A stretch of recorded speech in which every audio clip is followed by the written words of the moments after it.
Panchkula sector 1 स्थित government college में शुक्रवार को पॉलीथीन ड्राइव को लेकर एक प्रतियोगिता का आयोजन किया गया।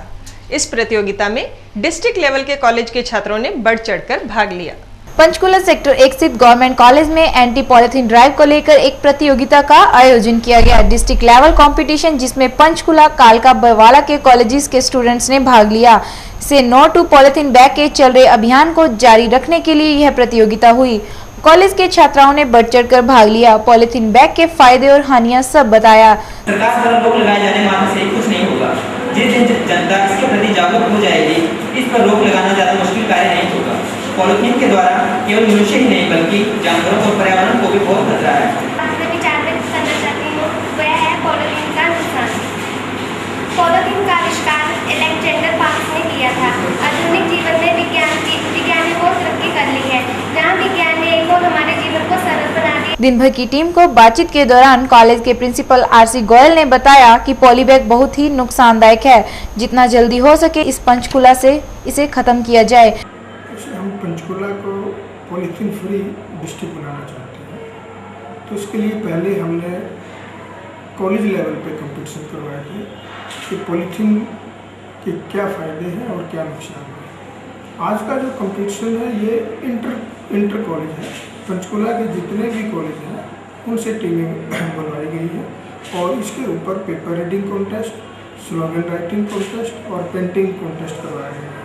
मेन मकसद है इसका कि पॉलीथीन के यूज को बैन करने के लिए अवेकनिंग बच्चों में कैसे की जाए। जैसे फॉर एग्जांपल हमारी बॉडी को डिस्ट्रॉय होने में महीना लगता है, लेकिन एक पॉलीथीन बैग को डिस्ट्रॉय होने में कम से कम 400 साल लग जाते हैं।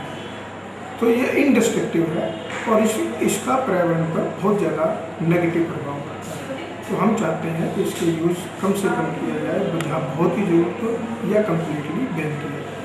सर कोई कॉलेज से भी बच्चे आए हैं?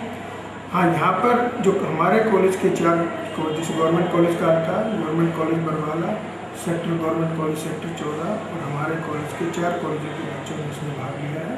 इससे पहले हर कॉलेज में अपना अपना कंपटीशन करवाया था। जो उस कंपटीशन में बच्चे फर्स्ट या सेकंड रैंक पे थे उन्हीं बच्चे पार्टिसिपेट करते हैं। इस प्रतियोगिता का उद्देश्य लोगों को पॉलीथीन के नुकसान बताकर उनको अवेयर करना था। उनका प्रथम, द्वितीय व तृतीय स्तर पर उन्हें गवर्नमेंट कॉलेज के प्रिंसिपल द्वारा पुरस्कृत भी किया गया। ब्यूरो रिपोर्ट दिन भर। 6 सितंबर को 11 बजे ब्राह्मण संघर्ष समिति हरियाणा द्वारा चंडीगढ़ के मटका चौक पर घेराव किया जाएगा। यह घेराव जींद के नजदीक गांव खोखरी में 9 से 10 मई को रात को सोते हुए 3 ब्राह्मण लड़कियों की जघन्य हत्या के विरोध में किया जा रहा है। पंचकुला सेक्टर 8 स्थित परशुराम मंदिर में ब्राह्मण संघर्ष समिति हरियाणा के सदस्यों ने मिलकर एक बैठक आयोजित की। इस बैठक का उद्देश्य खोखरी तेहरा हत्याकांड की अपील सरकार के सामने करना था। जींद से 5 किलोमीटर दूर गांव खोखरी में तिथि 9 व 10 मई 2010 की रात को सोते हुए 3 ब्राह्मण लड़कियों की हत्या कर दी गई थी। हत्यारों को पकड़वाने के लिए ब्राह्मण सभा जींद व अन्य संगठनों के आह्वान पर धरने, प्रदर्शन व कर्मिक अनशन, सड़कों पर रास्ते जाम जैसे अनेक आंदोलन किए गए, लेकिन हरियाणा सरकार पर इस मामले में कोई असर नहीं हुआ। खोखरी एक गाँव है जींद से 5 किलोमीटर पर।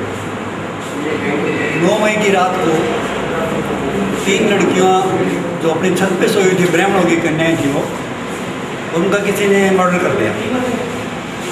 इस मर्डर के तलाश कराने में, मर्डर को ढूंढने में हमने जींद डिस्ट्रिक्ट के लेवल पे धरने, प्रदर्शन, सड़क जाम करना, रास्ता रोकना, ये सभी प्रयत्न किए, लेकिन सरकार ने हमारी नहीं सुनी और हत्यारों को आज तक नहीं पकड़ा गया। दिनांक 1/8/2010 को हरियाणा के 21 जिलों के ब्राह्मण प्रतिनिधियों ने ब्राह्मण सभा जींद की अपील पर इकट्ठे होकर हत्यारों को न्याय पकड़ने के लिए हरियाणा सरकार की घोर निंदा करते हुए भरपूर भर्त्सना की और हुड्डा सरकार पर कई सवाल दागे। घटनास्थल के मौके पर एसपी सतीश बालन ने पूर्व में पीड़ित परिवार के घर चोरी के मामले में अपराधियों के साथ साठगांठ कर समझौता करवाने वाले सीआईए इंस्पेक्टर जोगेंद्र सिंह व एएसआई सुरेंद्र सिंह को लाइन हाजिर करने के बाद क्यों नहीं उनको आज तक लाइन हाजिर किया गया, जबकि इस प्रकार के हत्याकांडों में पूरे के पूरे स्थानों के अधिकारियों व कर्मचारियों को सस्पेंड कर दिया जाता है। क्यों जब भी कोई अधिकारी इस केस में नजदीक पहुंचने वाला होता है तो उसका तबादला कर दिया जाता है। जब भी कभी हत्यारों को पकड़ने की बात आती है जो अधिकारी थोड़ा सा करीब पहुंचता है, जैसे एक एसपी भी थे पहले ईस्ट बालान, उसके बाद एक इंस्पेक्टर भी लगाए क्राइम ब्रांच में, सरकार द्वारा उनको तुरंत बदल दिया जाता है। इस तरह इन लोगों के सवालों ने सरकार को कटघरे में खड़ा कर दिया।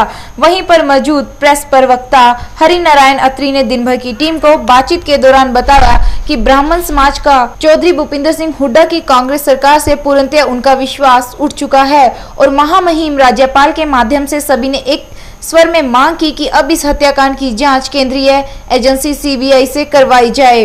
हमने हरियाणा सरकार में विश्वास न रखते हुए हरियाणा के राज्यपाल को पूरे हरियाणा की सभी जिला हेडक्वार्टर से ज्ञापन दिए गए पूरे धरने प्रदर्शन के साथ कि हम अब सरकार पे विश्वास नहीं है, इसलिए इस मामले की जांच सीबीआई से कराई जाए। आम जनता से अपील की कि सभी मोर्चों पर विफल सरकार को सचेत करने के लिए खोखरी हत्याकांड के हत्यारों को शीघ्र सलाखों के बीच पहुंचाने, अन्यथा जांच तुरंत सीबीआई को देने के लिए विवश करने हेतु 6/9/2010 को विधानसभा घेराव करने के लिए चंडीगढ़ मटका चौक पर प्रातः 11 बजे पहुंचने का कष्ट करें।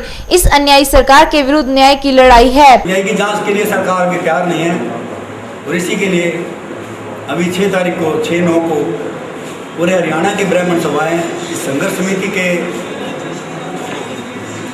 आह्वान पर विधानसभा का घेराव करने के लिए आ रहे हैं, जिसकी तैयारियों में हम आज आपके सामने प्रेस के माध्यम से भी ये लोगों से रिक्वेस्ट करना चाहते हैं कि इस मामले में हमारी पूरी मदद की जाए। खासकर प्रेस से हमारी रिक्वेस्ट है कि इस मामले को प्रेस जो है उजागर करे ताकि सरकार इस मामले में झुके और हत्यारों को पकड़े।